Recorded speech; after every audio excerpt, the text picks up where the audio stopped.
So here is a snapshot in 2050 in our E+ scenario of the build out of the bioenergy industry. So more than 1,000 new bioenergy conversion plants will produce hydrogen, synthetic fuels, petrochemical feedstocks, and electricity. The latter only plays a small role. Bioenergy accounts for nearly 20% of primary energy by 2050, providing a critical source of carbon that originates from the atmosphere, and thus we can use to produce carbon neutral liquids and gaseous fuels, or to produce hydrogen via gasification, and to capture CO2 and store it underground, resulting in negative emissions. So negative emissions can allow for some use of fossil fuels in 2050 for the hardest to decarbonize fuels like jet fuel.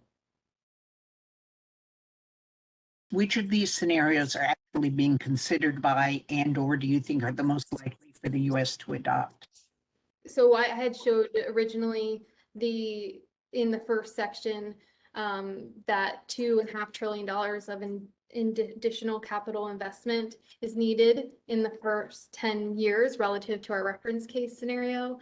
And if you look at kind of the order of magnitude of the American Jobs Plan from a public investment or spending, it's very much in line in terms of magnitude and investment. In addition, categorically, if you look at where the proposed investments are going, they're categorically similar. So in that sense, there is the pursuit of a net zero goal, right? Looking at in the next 10 years. Of course, the pathways diverge after that. And so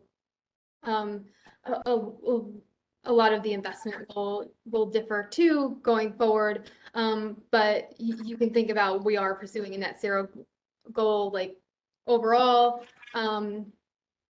Regarding what pathway is likely, our modeling doesn't speak to, it's not predictive, it doesn't speak to likelihoods at all, right? These are contours of what could be and are going to be shaped by many different factors that